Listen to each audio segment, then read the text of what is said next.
Hey, all you wayward travelers. It's me, Haskins the Scarecrow, taking time out of my busy schedule to give you a trigger warning for this week's case. This week's episode has mentions of sensitive subjects such as sexual assault. If that's not something you want to hear, we completely understand and look forward to seeing you on the road next week. Remember, keep it spooky.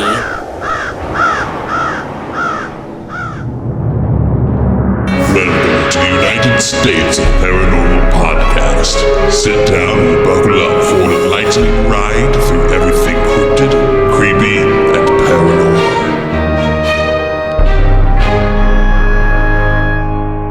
Welcome back, all you drifters and hitchers, to another episode of the United States of Paranormal Podcast. This is Logan, sitting across from me once again, the Scully to my Mulder. We got Matt Frisby. Yo, what's up? And to the right of me, we have our returning town pessimist, Boze. What up?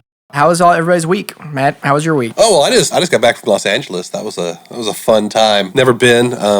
Surprised at how big the city is, and look forward to hopefully going back some point in the near future. Yeah, I seen that you went to Trejo's Tacos. How was it? Oh, dude, you want some bomb-ass tacos in Los Angeles, go to Trejo's. It's Danny Trejo, so you're going to go anyway. But legitimately, it's not just a gimmick. Like, those are some good-ass tacos. Where we're from, like, we're no stranger to good tacos. That's true. I went and had tacos for lunch. I think it was Wednesday, because I listened to the Golden Image podcast, and they were just talking about eating tacos on Taco Tuesday the whole time, and I was like, fuck, I need to eat some tacos. Brandon, how was your week? Well, we started working overtime at work, so that's all I'm going to say about that. And that's all you're going to say about your week, too? That's what over here, he's like, I went and got tacos, and I went to Los Angeles, and you're like, I went to overtime. I've been getting home and basically taking drugs now, so... I hope your boss never sees this. You got to bury... I swear, every week he's trying to get shit canned from his job.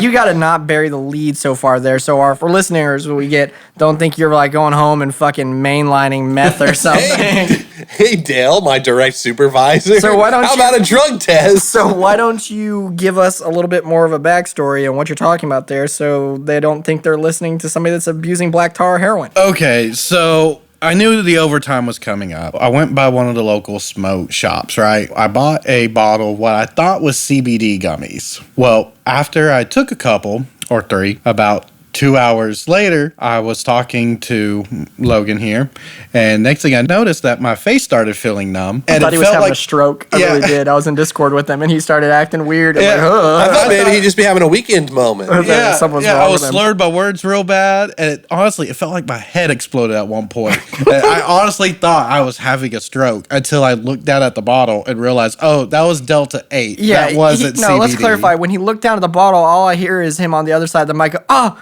God damn it. And I was like, what? I was like, what? He was like, I bought the wrong thing. And I was like, you would figure that would be the one bottle you'd fucking read before you start popping. He already popped more than what he was supposed to in the first place, thinking it was CBD. But yeah, so he fucking inadvertently fucking drugged himself more than he intended. And now I already bought the bottle. So now he's like, good for a penny in for a pound. So I might as well just take the bottle every night. You could just stop. Yeah, you could just stop and hope you don't get drug tested. Oh, no, that was like a $40 bottle, so that's not going to waste.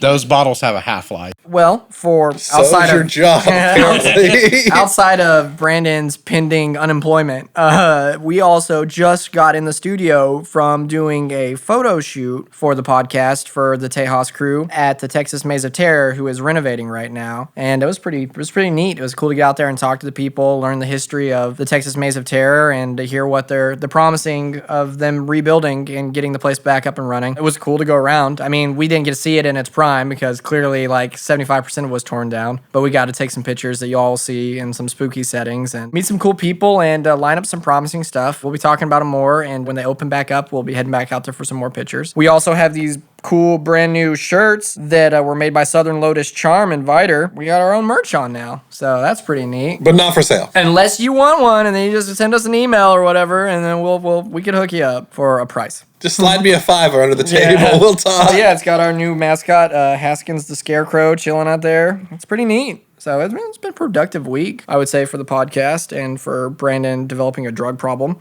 This week, we're switching it up. I'm not presenting. We're finally starting that oscillating schedule. And as first up, it's going to be Brandon, who is going to be taking control of the Ye Olde podcast and telling us the story that he's been researching. So I get to sit back and just commentate and judge like you guys normally judge. Boze.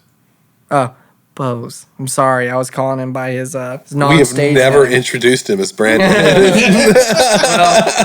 No, I slipped up in the first one, and I called him Brandon like twice. It's in there. But yeah, we call him Boze. His actual name is Brandon. But yeah, we call him Boze. Oh, the mysticism's gone. Oh yeah. Well, we also The did air not. of mystique. We also went out of our way to not say that he's your brother. But every time we talk about y'all's childhood, the other one chimes in and adds stuff. So I was like, you do realize you unraveled your own lore there, because we're like, let's not tell people we're brothers. And then we're going to the thing, and then Matt's like, well, this was creepy, and Brandon's like, well, it wasn't that creepy when Dad did this. And it's like, all right. Well. It doesn't take Bruce Wayne to deduce you guys lived in the same fucking house and had the same father. Okay, so Brandon, what do you have for us this week? Where are we going? All right, so we are going to visit the Smurl family. Where does Smurl family live? They live in Pennsylvania, or did at least. This is actually a story that took place starting in the 1970s and went on for 15 years. All the good hauntings happen in like the 70s and 80s, like all the big name hauntings. Who puts up with a haunting for 15? I mean, it must not have been that bad if they chose to stick around for 15 years. We've talked about this before. Yeah. Poor people is who sticks around. Yeah. People on a fucking income. It's like, it's haunted, but I can't afford to up and leave, so And that is getting comfortable. one of the major controversies with this story is the fact that, all right, if you're suffering from a major haunting, why did this take 15 years?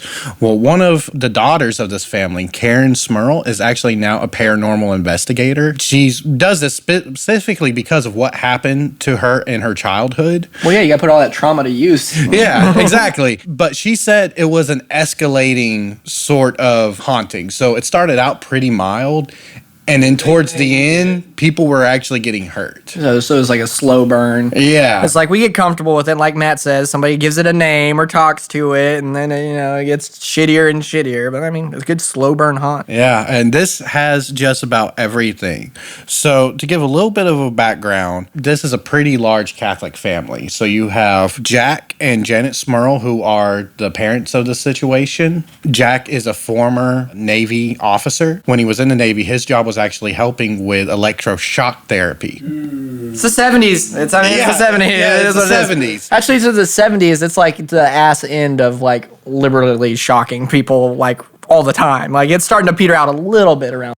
Yeah, and so like he was used to in the Navy like seeing mentally unstable people who had breaks from reality. So he saw this throughout his career until he retired and married Janet. Now, they are your typical upstart family. They are basically what you figure as an all-American dream. They had the house, white picket fence, and when they first moved into this house, they had two children named Dawn and Heather.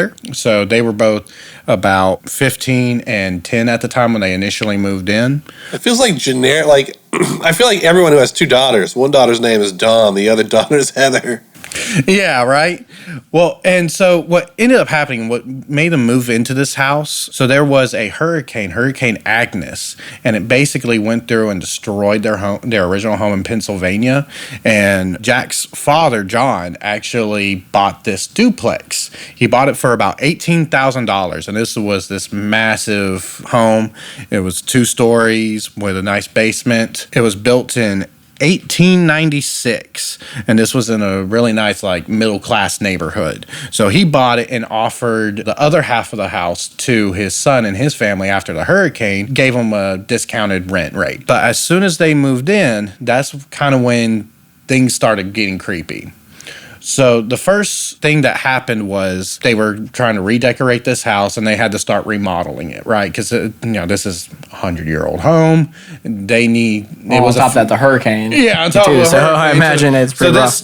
This was going to be a fixer-upper. Like they went in knowing this, but John and Jack are both welders. They've done a lot of electrical work, and so they were pretty confident going into this. One of the first things that happened was they bought this giant rug. They brought in people, they laid it out for them, and they noticed there was this giant grease stain on it. And so Jack and Janet went through, they went and cleaned it up. They thought they did it, right? You know, it was a clean rug at that point. When they got down the stairs the next day, the stain came back. So it's either like, I don't know shit about this case, but like, is it a haunted house and then you just so happily had such shitty luck to where you also brought in a haunted rug into your haunted house? So you're introducing a ghost to a new environment with other ghosts? So in that case, is there like an adjustment period where the ghosts got to get used to each other? Or ghosts do they start fighting?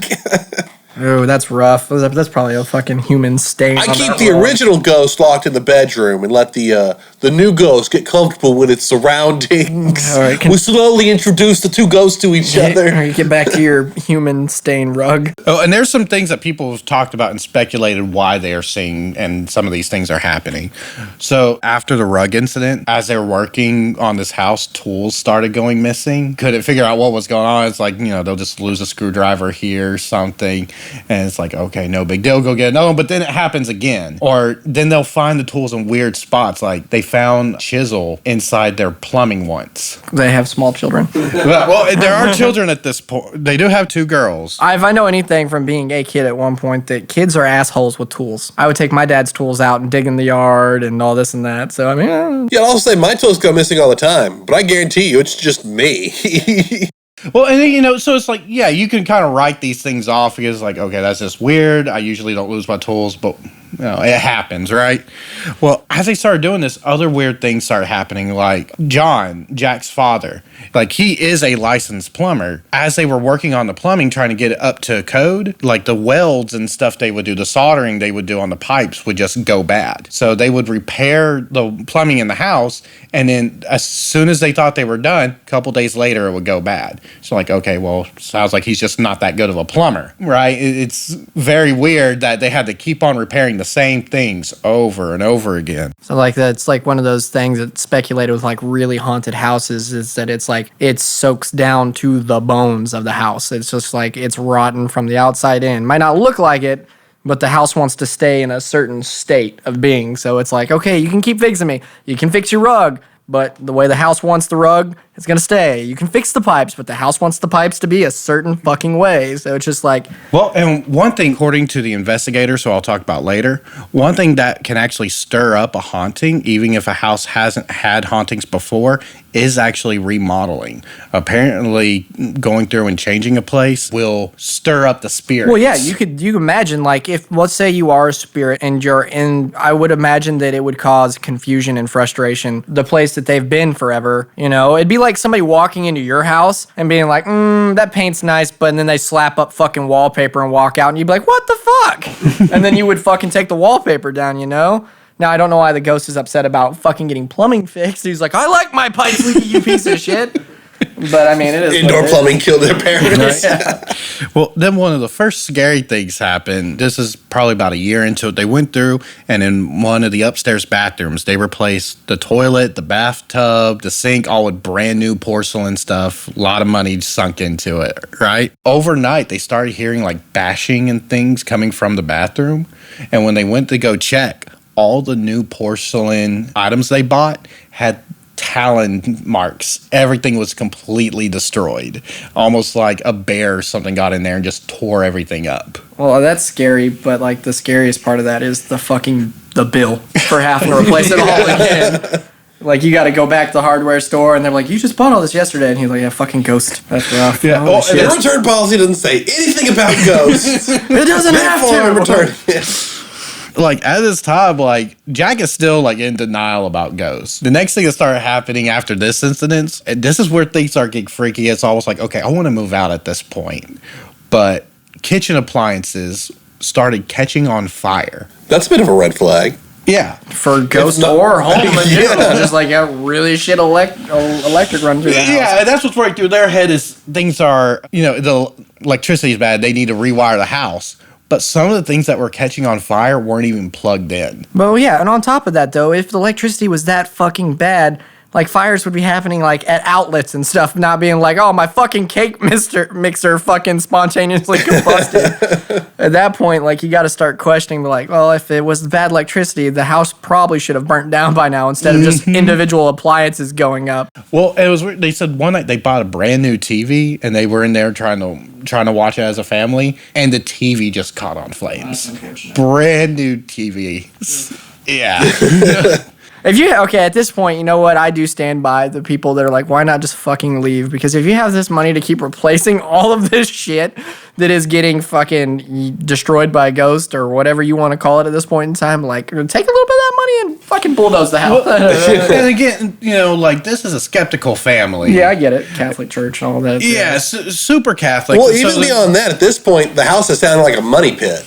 Yeah. I mean, that said, part of the reason why they moved into this house was because of how cheap the rent was from his father, John. He was like offering him a severely discounted rate on this. Now, during this time, Jack did get promotion at his new job. He was making decent money. These are people who, like I said, people around them considered pillars of the community. So Jack was head of the Lions Club. Janet started a Lioness Club and was the first president of it. They started a softball team and a baseball team so that they could have their girls play. And, these are people, like, if you ask the people around them who are part of their church, who, people who interacted with them daily, they didn't know anything was going on. Other than some close neighbors who would hear some of the noises at night from the screams, for the most part, everyone just said, yeah, they just seemed like a normal, top family. Well, yeah, you're not going to spread the paranormal gospel when you're like town pillars, You don't want everybody being like, oh, that family's the kooky ones or this or that. You keep it under wraps, especially if you're like the person that's starting clubs and baseball teams and all that, know? Yeah, they didn't seem like a family who would, You don't want all the wasps talking about you. Yeah, they don't seem like a family who would just start making things up. Yeah. Now, as they're living here, they did end up having 2 more children, twins, Karen and Sharon. God, that's rough. That's a red flag right there. Sharon. Yeah, they're growing up. Some of the girls start seeing, as they're going to bed, people floating in their rooms. That's how they described it, was like people just kind of floating about over their beds and stuff. Again, the parents, they're saying, well, that's just kids running rampant with their imagination. It's not real because no one wants to actually listen to their kids. It's going to be one of those fucking like poltergeist things where it's like, you didn't move the bodies, did you? And it's fucking, they're on an ancient aerial burial ground or something like that. Holy crap. Bodies, as in more than one, like floating people. Yeah, and so these kids were born in 1977, so they were in the house about 3 years at this point. And after the girls were born, more weird things started happening. Like they started hearing footsteps throughout the house. Toilets were being flushed when no one's in the bathroom. Drawers would be opened and closed. Radios would get turned on when no one's near, or the radio's unplugged and it'll just turn on randomly. This better not be fucking wall people again, I swear to God. Right. They started getting really sour and weird smells throughout the house. Oh, They would get major cold spots. And so they're getting the works. They're getting all the go-tos. They're getting the cold spots, the smells, the what. They're getting they're rolling out the red carpet. They're getting the full-on ghost treatment. Janet is starting to see shadowy figures throughout the day and night. Basically, a shadow would pop up, human shape, and then it would walk through the walls away. Is that more jarring at night or during the day? Oh, do you expect it more at night, or does it catch you more off guard because you're like, this isn't supposed to happen when the sun's out? I would say both are pretty jarring, but you feel safer during the day. So do you feel like you feel safer after seeing it in the day, or do you feel like that safety in the day is shot to shit after Yeah, the first time exactly. it spooks you? You're like, it's not safe, never. You lose that comfort of daytime. Well, and so after Janet saw this, she immediately went to the other side of the house where the mother-in-law was, because, they're both stay-at-home wives while their husbands worked. And so when she gets over there, she's trying to tell Mary what she saw. And Mary, her mother-in-law, looked at her like, I just saw this shadowy apparition pop up in front of me. So they both saw the same thing at the same time. Kiss my ass permission.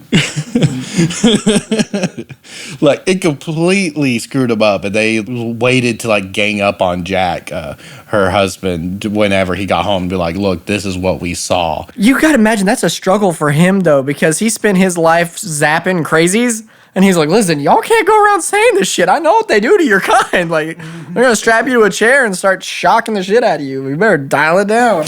Yeah, and part of the problem with this now, too, is, yeah, he got this new job, but bills are starting to pile up and get late because they're a Catholic family and they keep spitting out kids. Oof. Kids are expensive. Yep. He didn't have the funds just to up and move the family. Of course, he's still being skeptical at this point, but not for very long, because within the next few weeks, he says that he was laying down with his wife. They're trying to go to sleep.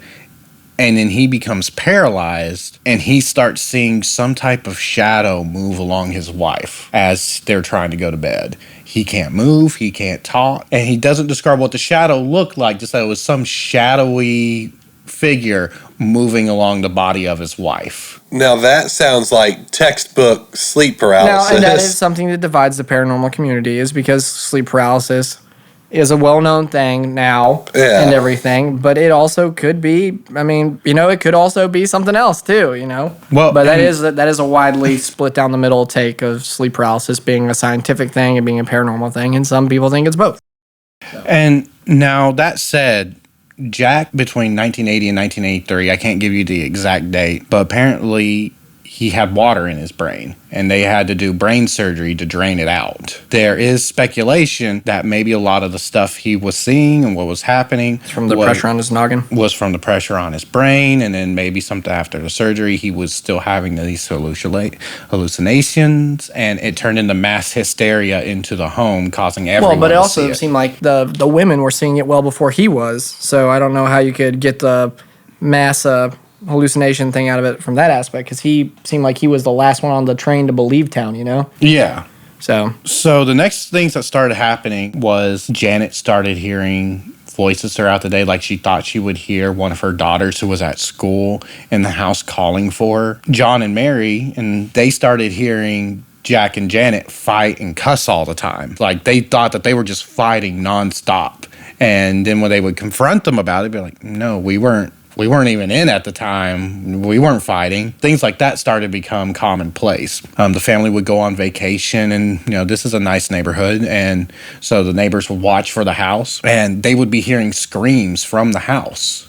that's unsettling. Can you imagine being a neighbor knowing nobody's home and you're just hearing screams come from the house, especially the house that people are like, something weird's going on there? Yeah, it got to the point where when they were getting home after vacation, one of their neighbors was at their door knocking on it, and they were like, "Hey, what are you doing here?" And he was like, "Well, I wanted to see who owned this house," and they were like, "Well, we do." And it's like, "What's going on?" It's like, "Well, y'all need to quit your screaming and fighting." He's like, "We haven't been here for a week." That's fucking rough. Good Lord. Yeah, clear that house with a fucking shotgun after here and then double up. No, thank you. Yeah.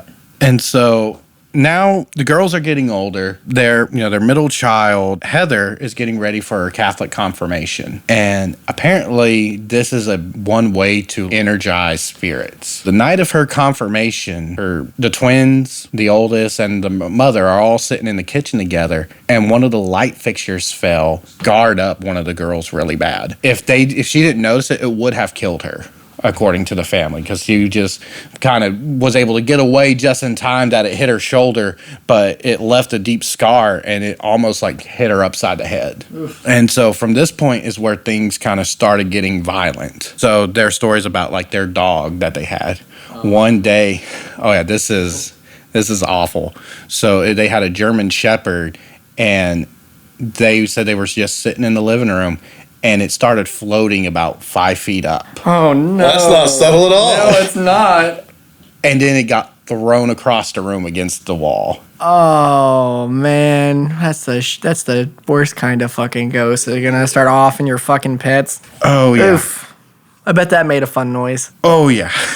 And then one night, as they just put one of their daughters to bed, it was Karen. They decided to go, they went to sleep, and they just heard a loud crashing and heard crying from down the stairs. And so they get up out of their bed, and Karen, who they just put to sleep, said that she was pulled out of her bed and thrown down the stairs. God, it tried to do her like it did the fucking dog. Apparently she's built out of more sturdy stuff than fucking Lassie was, though. Yeah. It's a lot of effort to throw someone down the stairs. Yeah. So at this point, everyone in the family was like, yeah, we need to do something. So Janet started contacting a bunch of colleges who had paranormal departments, so people who looked into this. And everyone's blowing her off because, she just sounds like a nutcase looking for attention, because this was maybe a couple years after the Amityville horror movie first came out. Well, I mean, this is also a point in time, though. Like, do you work at a college? Like, do colleges even offer stuff like that anymore? Like, it used to be in the 70s and 80s. Like, colleges would have paranormal departments. I mean, no colleges that I know of offer paranormal. But I've not looked to see if there are any colleges that still run paranormal departments. But I mean, that was the time back when you could get in the phone book and be like, college paranormal department, and I'm calling them and get a mess up here. That's trippy. Oh, yeah, and she tried contacting her church, trying to get someone to help. And, of course, the church is just, they're blowing them off. No one's willing to send a priest out to help them. Everyone who they're talking to is just thinking they're wackos, trying to get money off of this story. And until one day, one of Janet's friends mentioned that Ed and Lorraine Warren were doing a local talk at one of the colleges. Ooh, that's a good one. The Amityville really hurt paranormal stuff back then, because like it just that whole media circus around that just really, like I said, it hurt the paranormal investigation people. It put the church in a sour mood. Like it made it rough all around. And so for people who don't know, Ed and Lorraine Warren were husband and wife who investigated the paranormal. Like they were the ones who investigated the Amityville horror case. They did the Annabelle doll case. So these are celebrities in the paranormal world. Like they are well known and also have a lot of controversy behind them when it comes to the cases. And now, ironically, after they both passed, they're really household names at this point because of the Conjuring movie franchises and everything. Yep. When Ed and Lorraine Warren first come meet and want to introduce themselves, interview the family for the first time, as they're going through the house, they claimed that they could sense 4 spirits. They said one was just an elderly old woman who kind of kept to herself. Said one was an old man who died in the home. Third was a younger woman who the Warrens said were violent, but she wasn't the one causing the main problems. The 4th spirit, they said, was a demon inciting the other 3 to act against the Smurl family. Oof. So you got a fucking hodgepodge, a fucking ghost and a demon. That's rough. The Warrens then explained to the Smurls that the reason why things started getting violent after the girl's confirmation is because apparently young women give a lot of energies to these spirits, especially as they're going through puberty. And anything that's religious, like a confirmation ceremony, is like a massive boost to their power. I mean, there's a lot of lore based around that, too, especially women are coming to age of that energy amping up things and definitely enticing the paranormal. Has always been a big chunk of lore. As if women don't have it fucking hard enough already with all that shit. You got to add, it gets ghosts all excited, too. Yeah, and while they're there, they decide to try and do some rituals to try and ease the haunting a bit. So they brought in some rosemary, holy water. They brought in a tape of religious music like Ave Maria and stuff. And so they would hold the family together and they would have them do, say prayers and stuff while they played all this religious music. While they were exploring the house afterwards, trying to bless it themselves, it ended up with Ed Warren finding on a mirror scrawled out in a fog, "Get out of this house, you dirty bastard."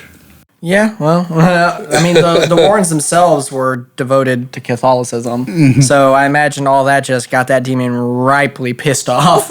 Not to mention, you imagine if demons are real and everything, they communicate, and they'd be like, you're haunting a house, it's all going good, and then you see the Warrens walk in, and you're like, son of a bitch! Well, and after this, things escalated. After the first night the Warrens were there, said now they started hearing pig noises in the wall, horse noises, the smells started getting worse. Well, yeah, because it's a double-edged sword, because you had the Warrens come in, and there's comfort in them being like, it's this, this, and this, but in doing so, they gave the people the idea of who these ghosts are and the fact that there's a demon. So now the family's thinking about these ghosts specifically as old lady, young lady, and then thinking about the demon, and the more you think about the demons, the more energy you're giving it, therefore giving it more power against you.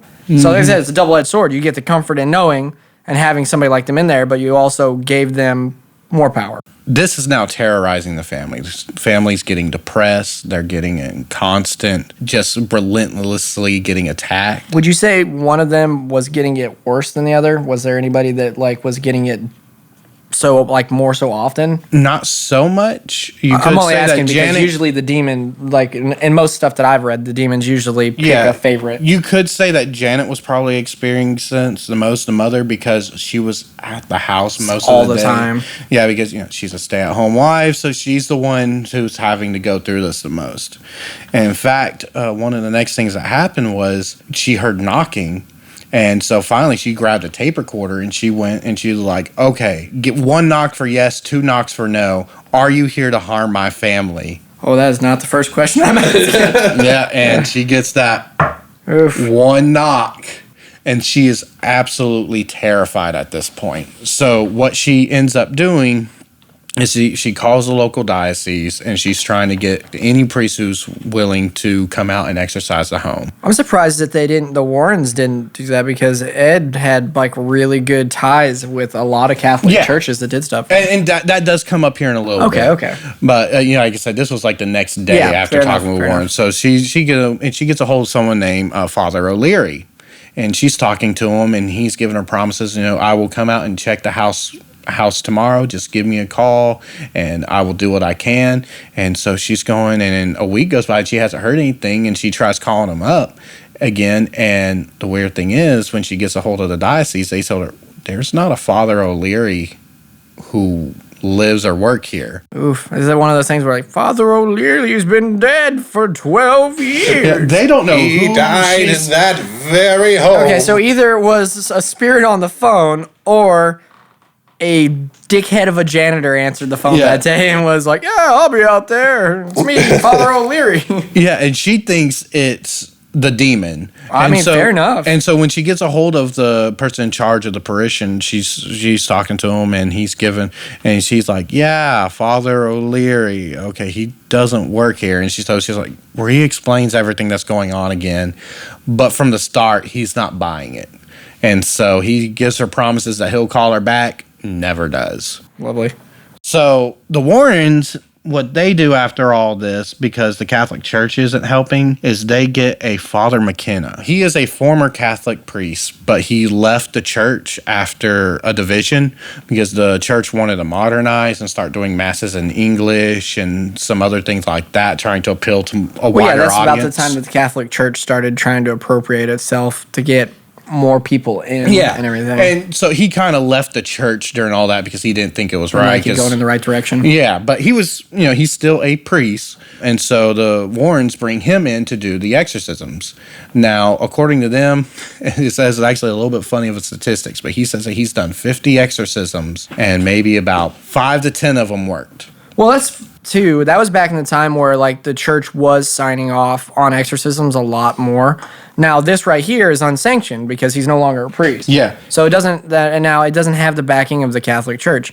Now, if he was operating and doing these things, if he was okay with doing this without the sanctioning of the Catholic Church in the first place, kind of like throws a little bit shade on him as a priest.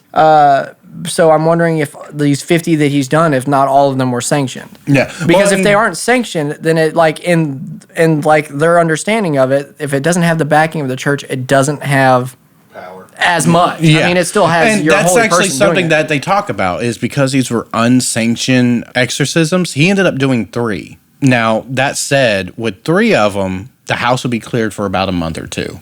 They wouldn't have any problems, but then the spirits would come back, and they were always come back stronger. Well, yeah, because they're all pissy now. Like Yeah. I said, you don't have that punch. And that makes me wonder how many he did while with the Catholic Church that he didn't just get the full on approval of. Because clearly he's okay with doing it without the approval in the first place. So maybe that's why his success rate is such dog shit. Yeah, and so after these exorcisms, things just escalated. So now Jack is being followed to work by the spirit. They said they were following him on vacations. So that's fucks. Yeah. Usually you can get out of the house. Yes. But if it's a demon, a demon latches on. It's not like a ghost, or a ghost usually. Well, just like we saw at the demon house, everyone who left the demon house had things happen to them outside of the house. A demon and a spirit are holding a thing. Now, if they didn't have that demon there and it was just the spirits, you can leave. You can get that break, usually. Now, but when you got something that can literally attach itself to you and go with you, I mean... Yeah, and this is honestly where one of the most shocking things happen. So just a warning for the viewers, if you have any issues with any type of sexual assault. Oh, no, not ghost diddles. Yeah, you may want to skip ahead a little bit. Jack one day said he was watching a baseball game. Oh, no, it's Jack? Oh, no, that was unexpected. And Jack claims that he was frozen in place, and then what looked like an old woman came up with like the body of a teenager who had scales for skin, mounted him, and had her way with him. You know, that's a plot twist. I don't want to sound like a stereotype, but you hear like that there's going to be a ghost diddle, like my mind instantly went to a woman, because that's what's always depicted in media. When you see something like that happen, there's women, but you never see the dude other than like, well, no, the Ghostbusters doesn't count because that was a dream sequence. Yeah, well, also, it was depicted as a positive thing as well. You this get was mounted not by positive. a demon with an old lady face and scales and a young lady's body. Just ugh. Yeah, and when his wife got home and found him, said that he was like crying. Yeah. And had this weird sticky goo all over him. Yeah. Oh, man. And again, What cleaner gets ghost... You know what? I'm not going there.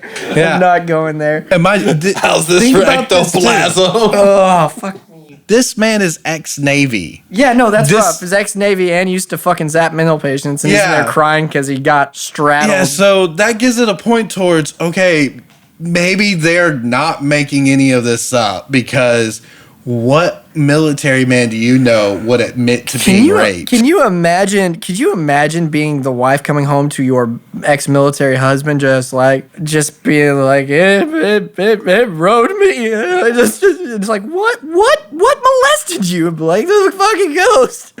Like, he's just a puddle of a human at that point. Like, oh man, that's rough. Oh man. Yeah. Oh.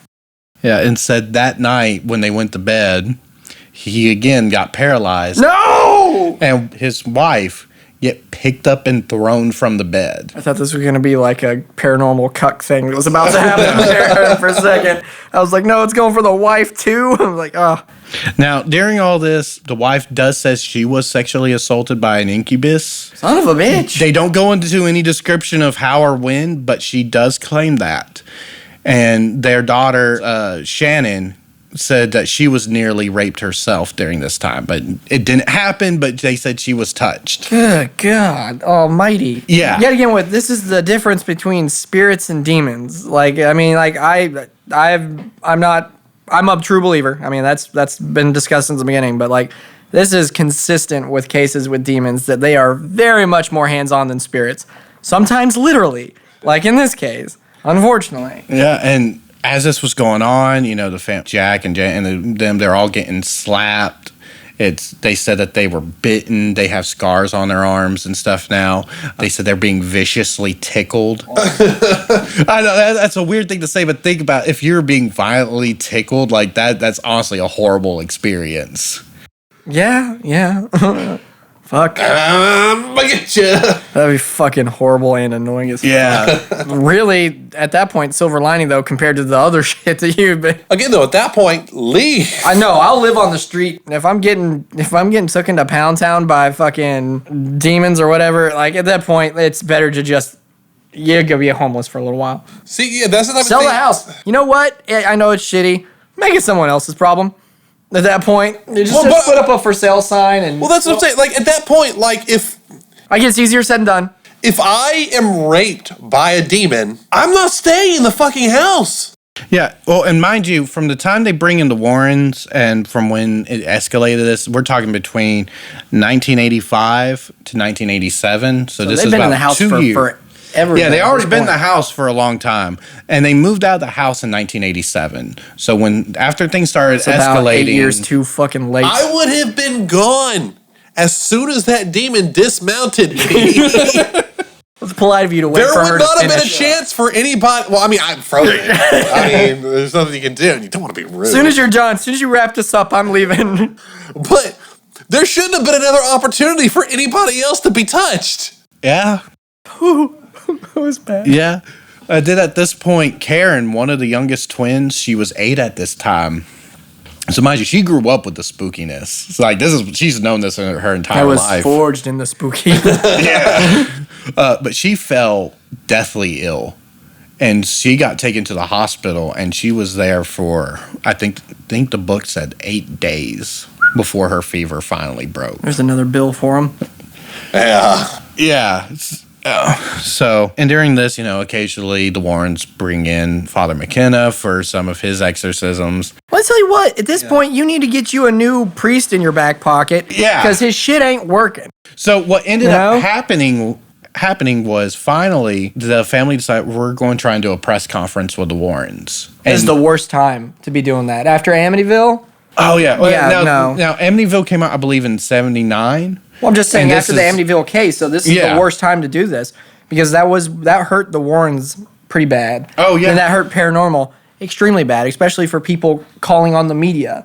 Because instantly you're attention whores in the eyes of the media. Well, and that's what happened here. Of course. So they held their press conference, and the idea was to try and force the local diocese to come in and do an exorcism of the house. What ended up happening was, the diocese finally sent someone over, and they just did a general blessing. They didn't do... Yeah, blessing's not going to do dick. Yeah. They sent a couple priests there to stay a couple days, and they never saw anything.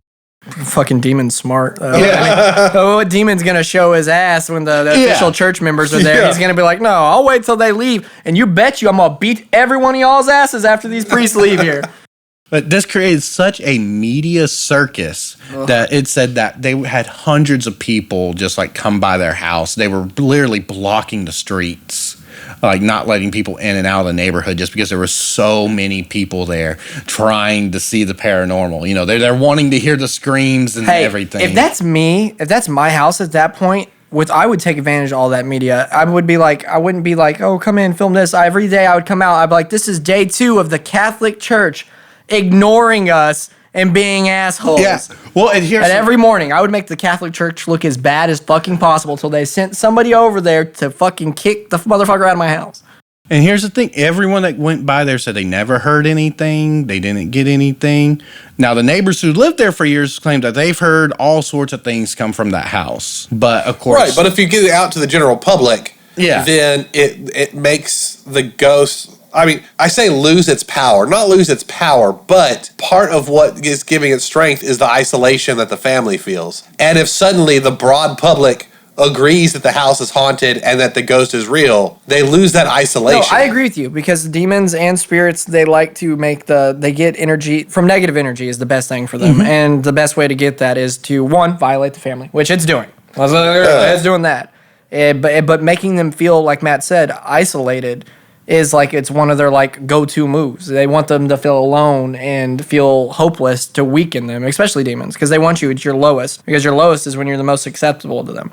And right now, like it or not, having 20, 30 fucking people on your front lawn at all times, it does make you feel a little bit safer, because there's people out there. There's somebody out there, Yeah, and during this time, a gentleman named Paul Kurtz, he is a chairman of a skeptical organization called the Committee for the Scientific Investigation of Claims of the Paranormal. So a professional asshole. Yeah, PsyOps. Okay. Yeah, there you go. Like it brings up, it's PsyOps as the organization. He's out there digging through their fucking trash and trying to poke holes in everything and anything. He said he tried to send a couple of his investigators out there so they could stay a few days, see if they could see it, because he's curious about the case.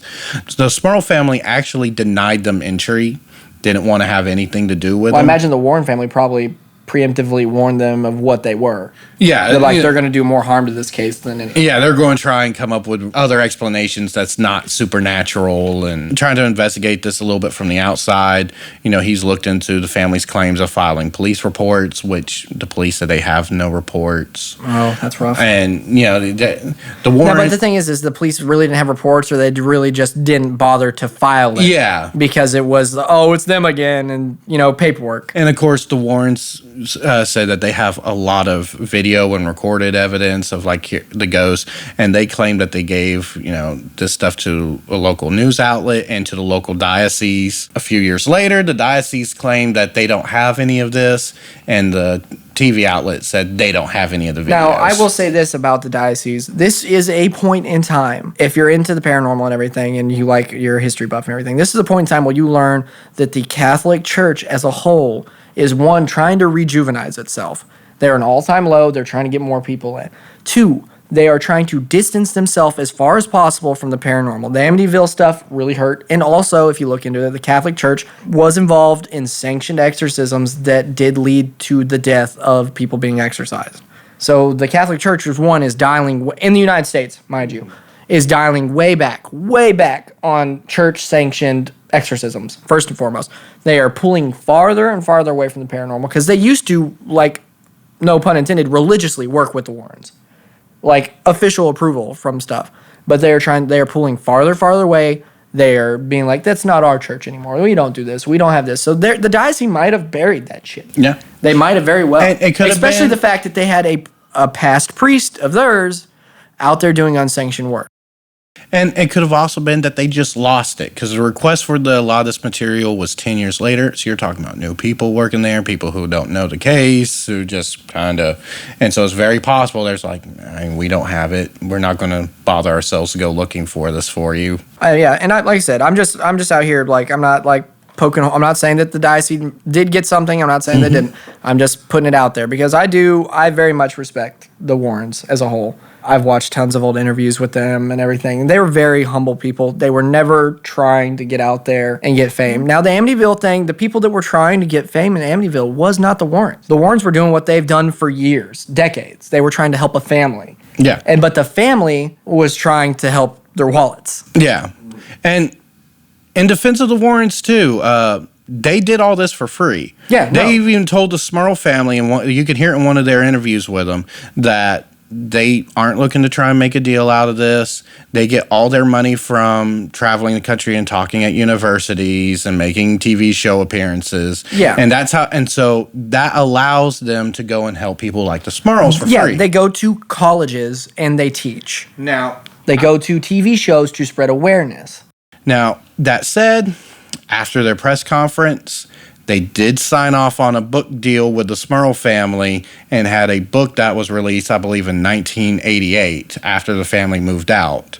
And it was a bestseller. And the co-authors of the books are the Warrens and the Smurl family. Well, you have to. I mean, you got to look at it. Your job is a paranormal investigator. Your job is to do this. Like you said, you have to do things to fund things. Yeah. You have to do stuff like write books on your cases to spread awareness, but also to fund it to where you can still continue to help families for free. And also, that's money in the family's pockets too. It didn't have to be because they didn't write the fucking book. Yeah, the Warrens. They are listed as co-authors, and in 1991, a 2-hour movie was made off of their case as well. I believe it's called The Haunting, and this was based on the Smurl family. Now, the Smurl family will say that these are fairly accurate portrayals. The book is more accurate than the movie because it's a TV movie. I will be reading the book and watching the movie after this. I'll tell you that. Yeah, I've been going through the book. I'm just about finished, and it's interesting. Does it say who wrote? I know it says co-authored and everything, but does it say who? Was it Ed that writes or was it Lorraine? No, neither of them actually. It was actually done, I believe, by David Cunning. So somebody else wrote.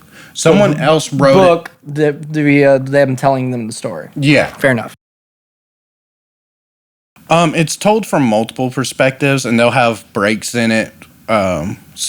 With interviews, and so they'll add questioning them and stuff. They'll go through and have from the perspective of Jack and from Janet. Mostly, it's a narrative. Okay. It's a narrative. It's not The Haunting. Was it? All right, did I get that wrong? It can't be The Haunting. Yeah, The Haunting is the Liam Neeson. Yeah. The Haunting was. That's all. The Haunting is based. The show that I was telling you about that I wanted to watch with you. Yeah, Haunting on Hill House is also based on the same story that The Haunting was based off of. That is all based on the same. Oh, The Haunted. The Haunted. It's easily. But The Haunting of Hill House is also that the story that The Haunting is based on is also all based on the same location. Oh, interesting. Yeah. Okay. But I digress. I'll let you get back to it, Raven. Yeah, no, and The Haunted is the name of the film. Yeah, The Haunted. It was released in 1991. And it's based on the book and Or their we'll story. definitely check it out. We should watch it together. So, and at this point, I mean, the family's kind of jaded. They're getting really depressed. Well, yeah, even at this point, it's almost, if not a decade of living in the shit show. And it just gets worse and worse. They live in this house for a total of 13 years. Yeah. And the haunting went on for 15. You're allowed to be jaded. I'll give it that. And so Ed Warren, he comes in and he sees this and he's like, oh, okay, they're in the second stage of a demon haunting, which the stages are infestation, oppression, possession, and then death. Yeah, that is, I honestly, you saying that, they use that line in the first Conjuring movie, and that is, I think that's one of the best deliverances of a line in a movie ever. Like, both the actors that play Ed and Lorraine fucking just, they nail it. It's so good.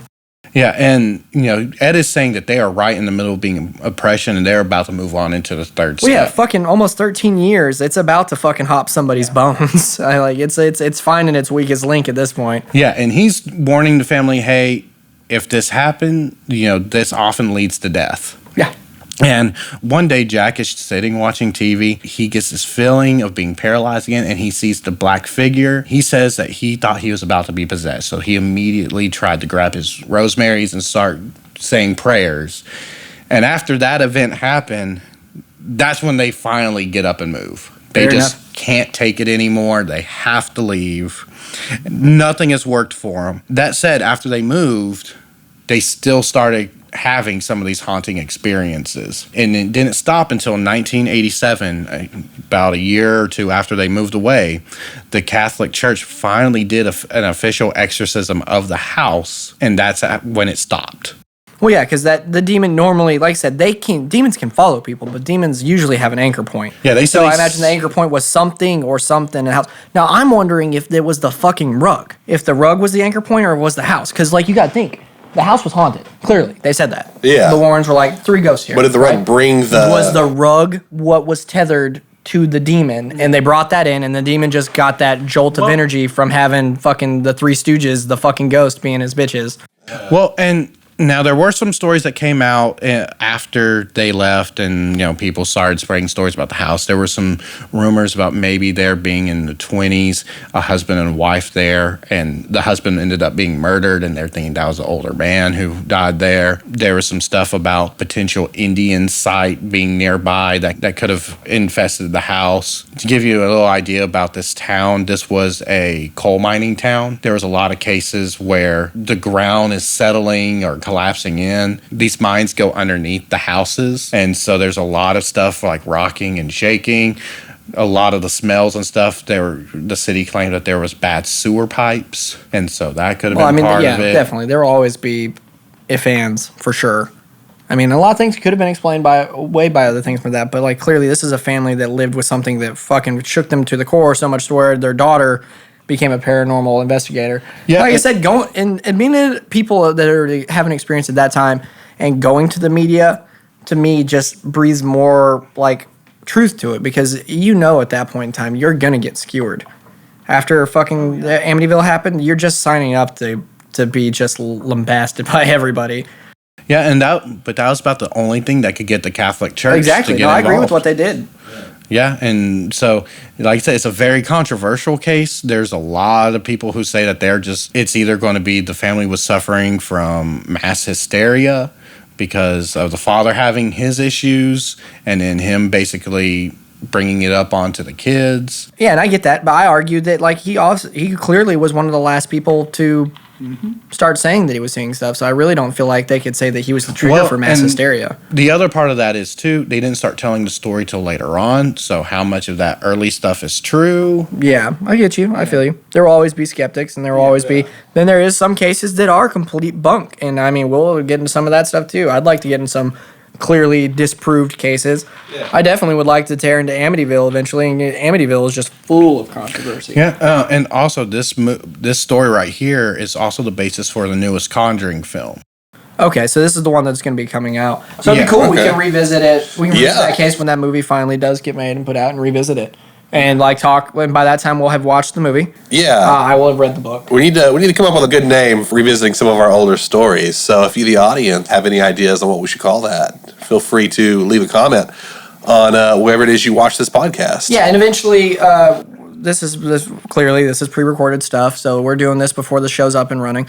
But we will have socials that we'll be able to link you to, and we'll go back in and edit it into the end of like the podcast or the beginning of the podcast, so you guys can hit us up on Facebook or wherever we have a link or email. But no, that was a great case. Really interesting. And it just makes me want to go out and fucking read more. It also just makes me angry with the Catholic Church. Oh, yeah. I really like this case because you can almost come up with an explanation for everything except for people being thrown. Yeah. Now, that could be them saying, I mean, again, if you're talking about them trying to get attention with it, that's one thing. But if you're trying to justify real experiences they were having, if it's a mine town with collapsing mines beneath it, infrasound becomes a big proponent of a lot of what they could have seen. Infrasound has been shown to cause hallucinations and give people feelings of dread. While, any number of events could happen, like I said, it sounds like the father frequently suffered from the symptoms of sleep paralysis. There are people who intentionally train themselves to have waking dreams and put themselves into a stage of sleep paralysis. Then there are people who just naturally fall into it. A lot of people do that a lot when they're kids. I certainly have not had that happen to me in many, many years at this point. That could be a lot of things that people see when they are in a stage of sleep paralysis are shadow-esque people in the corners of rooms, strange hallucinations. There's theories that this is where a lot of abduction claims come from as well. So it's a very interesting case in that regard. Yeah, and on top of that, like reading through the book and going through a lot of these interviews, Jack is the only person who has ever described himself as being paralyzed in these events, which is another thing to think about. No one else in the family talks about laying there as this stuff has happened. Which it could be a little column A, column B. Like, he could be wound so fucking tight from everything that it was causing him to delve into sleep paralysis. It could still be that he was suffering from sleep paralysis, but still suffering from the day in and day out. Yeah, I mean, haunting. Stresses from work, stresses about their money situation, all this stuff going on inside the house. Yeah, just because he is dealing with what possibly could have been sleep paralysis doesn't mean that the other things also... Oh, no. It's just it's another layer of speculation and complexity to the story, which I think has been great so far with each of the stories we've covered. There's been different elements to the case. Yeah, and that's what's the part about the show is that, like, at the end of the day, it lets us... We don't lean one way harder than the other, and it lets us let our viewers come to their conclusion of what they think, and also we try to point them in the direction of, hey, go consume this stuff for yourself and form your own opinion. And hey, hit us up and let us know what you think. Absolutely. This series is not about debunking someone's claim or debunking a story, and it's not about saying... Ghosts are real. Yeah. It's about sharing these stories and letting people... like you said, explore for themselves past what we present and like with this and learn about the story themselves. I think it is important to go into like some of the things with the town and with their histories because that can feed into what's going on. Oh, and what's going on in the decade. I mean, as we discussed about the course of this story, Amityville had just come out. And there was a lot of issues within the diocese because of it, which affected this case, definitely affected the lives of the people involved in this case by far. There's a lot more elements beyond just the events of the haunting itself. And that's what makes it really fascinating. Mm-hmm. Would you say that is there's a wrap on your case for now until we come back to it? Yeah. I said that we'll definitely revisit it, especially with the movie coming out when it does. Yeah, come back, watch that, and we kind of... soak up as much material as we can and revisit. Yeah, and I can show y'all some interviews with Karen. Definitely. I'll definitely be looking all of it. Yeah, because it's very interesting that she actually went into being a paranormal investigator after everything. And, so it kind of makes it sound like, she believes all this is true and she wants to help other people and other families who are going through the same thing she did. Yeah, no, I'm looking forward to, like I said, soaking up more content about it. Let you know, next time you hear from Team Tejas, it will be Matt Frisby will be presenting. So, that's going to be a wrap for us. Thanks for buckling in and taking a ride with us to the United States of Paranormal. This has been Logan, Matt, and Boze. Keep it spooky. To support other Golden Mojo Entertainment productions, check out Golden Image Podcast, The Call Guys, and Murd Nerds wherever you enjoy listening to podcasts. To see photos and find new episodes of the United States of Paranormal, follow us on our social media, Twitter, at TUSOPPOD, or Instagram at the United States of Paranormal, and Facebook, the United States of Paranormal. If you have a place that you'd like us to look into, or would like to share your spooky story that we can read on the air, please email us at the United States of Paranormal at gmail.com.